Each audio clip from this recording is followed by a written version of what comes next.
So it's been announced recently that Captain Marvel star Brie Larson will be one of the presenters at the Game Awards, along with Gal Gadot, Wonder Woman herself. This is a very strange announcement because it seems that it's another attempt to try and bring Hollywood celebrities into the industry that is video games, which is something that's been a criticism of the industry in the past.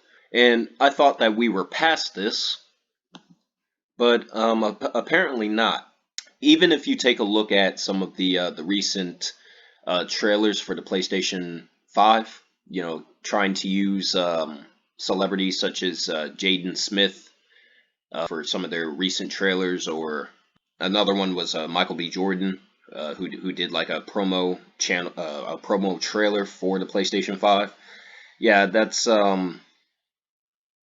something that I really don't support, because these people they're not gamers. They're not dedicated gamers, and they don't represent the gaming community and what video games really stand for and who they're actually made for. So it just seems weird. It seems like another attempt to try and make gaming out to be more popular than it actually is. As far as these two presenters specifically, for Brie Larson and Gal Gadot, I think it's just a cheap attempt to get people to actually watch the Game Awards, because if you take a look at the actual nominees, the nominees this year are just as bad as they were last year, just as bad as they were in 2018. In some ways, they're actually worse this year, because a lot of the big games that were supposed to come out this year, such as Dying Light 2, which is one prime example, certain games like that have been pushed back to 2021 with no definitive release date, and it'll just say, like, if you search up these games, it'll say TBD, which is to be decided. That, combined with the fact that a lot of the popular games that came out this year are pretty mediocre, or they're average, or there's nothing special about them, it just makes for a very weak year when it comes to gaming. Specifically, if you look at the nominees for Game of the Year, you have some Animal Crossing shit from Nintendo, which is a strange nomination. You have Doom Eternal from id Software, which we already know that's not going to win because it's a first-person shooter. When was the last time a first-person perspective game won Game of the Year? It's been a long time, hasn't it? You have the mediocre remake to Final Fantasy VII from Square Enix, of all fucking companies. Square Enix is also responsible for the fucking trash that was the Avengers game that they released earlier this year. And it baffles me that there are people out there that think Final Fantasy VII, the remake, is a fantastic game when it's anything but. I myself actually did a 2 hour, damn near 2 hour review, deconstructive review on Final Fantasy VII, the remake. I played the game for 100 hours. I played the hell out of it. I platinumed the game. And yeah, there were a lot of issues with that game. There were issues with the graphics. There were issues with the combat system. No invincibility frames. The kind of bullshit that we get from Square Enix. There were issues with the way the characters were written in comparison to the original Final Fantasy VII. There were issues with the female characters. I didn't really like any of the female characters in the game because they were all thoughts, basically horny teenagers. I didn't like what they did with Sephiroth either. There were just a lot of issues with that game, and it's not Game of the Year worthy. It's not Game of the Year material. It's not even a complete game that they released. They released like 5% of the original Final Fantasy VII, and you nominate that for Game of the Year. This is the kind of bullshit that we had this year in 2020. Then you have Ghost of Tsushima from Sucker Punch, which I thought was a good game. Not a great game. The problem with Ghost of Tsushima is that the open world was boring as hell. It was repetitive, pretty bland. Combat system was good, but it had issues with responsiveness. I thought the story was actually the best part of the game. The updates and everything for it were pretty good, but the core game itself did leave a lot to be desired. Clearly nowhere near as good as some of the scores, like the user scores on Metacritic would have you believe. Then you have Hades by Supergiant Games, I've actually been playing through that recently on my PC because that game is only available on Steam, and if you own a Nintendo Switch, which I don't because I don't give a shit about Nintendo. Good game, I think. I have certain issues with Hades. The biggest one is repetition. It's a game that's entirely built, or based around the concept of repetition and dying, coming back and being stronger the subsequent runs compared to, when you first started the game. Game of the year worthy? I don't know about that. I would say maybe only if you compare it to everything else that they have on this list, which is it's a very shitty list. Then you have The Last of Us Part 2 from Naughty Dog, who has fallen steeply from grace. Yeah, there's not much to really say about that one other than it's one of the worst sequels ever in the history of the medium of video games.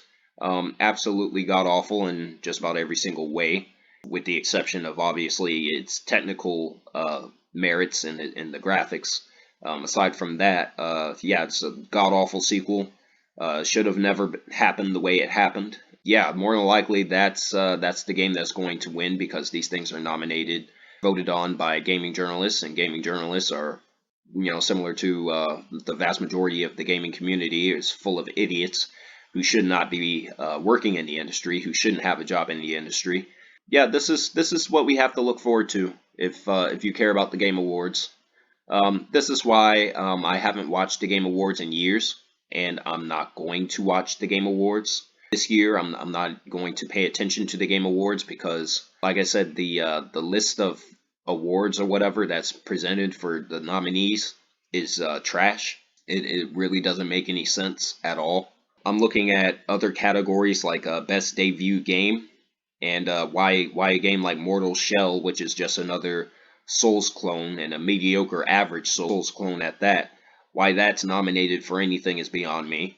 And then we have other games too, like best VR AR game. It's like, who gives a shit about that? But this is what I'm talking about, man. Video games have pretty much become a joke. You can't take them seriously. You especially can't take them seriously when you have people like Gal Gadot and Brie Larson, who have absolutely nothing to do with the the gaming industry as a whole. When you have people like that presenting awards at these award shows, it really just it paints a bad look for the medium itself. Yeah, the Game Awards this year, similar to last year and the year before, is bullshit. We already know what's going to win this year. It's going to be The Last of Us Part 2. It would be great if they gave it to something else. Out of the games that's up on this list, I think Hades deserves it the most. And if not Hades, then either Ghost of Tsushima or Doom Eternal. Basically, to me, I really don't give a shit what wins as long as Final Fantasy VII Remake doesn't win and as long as The Last of Us Part 2 doesn't win. But if you understand the industry and if you're in tune with how the industry actually works and how video game journalists actually think, then you'll realize that The Last of Us Part 2 more likely is going to win, and there is a lot that's wrong with that. Like I said, Game Awards is bullshit. We already know what the best game of this year is going to be, and that comes out in a few days with Cyberpunk 2077. So fuck these Game Awards. Brie Larson and Gal Gadot, whatever.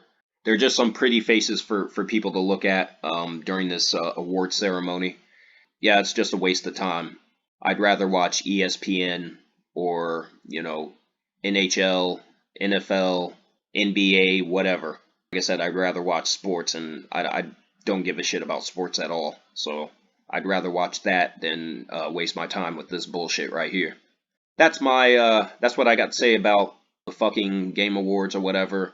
Fuck the Game Awards. The awards was bullshit last year in 2019 when that mediocre trash Sekiro Shadows Die Twice, when that shit won. And the year before that when that shitty God of War reboot sequel, whatever the fuck it was, when that shit won back in 2018. And it's just going to be some more nonsense this year with The Last of Us Part 2, who's going to take home the award, guaranteed for Game of the Year. I'll be very surprised if it doesn't win. But regardless, I'm not going to watch the Game Awards. It's bullshit all the way through. Anyway, Cyberpunk 2077 comes out in a few days, so I will be doing an unboxing about that. Yeah, I'm very much looking forward to that game. That's been my #1 most anticipated game since they showed off gameplay for it, which was well over a year ago when they first showed gameplay for that. So very much looking forward to that, and that's going to be the true game of the year for 2020.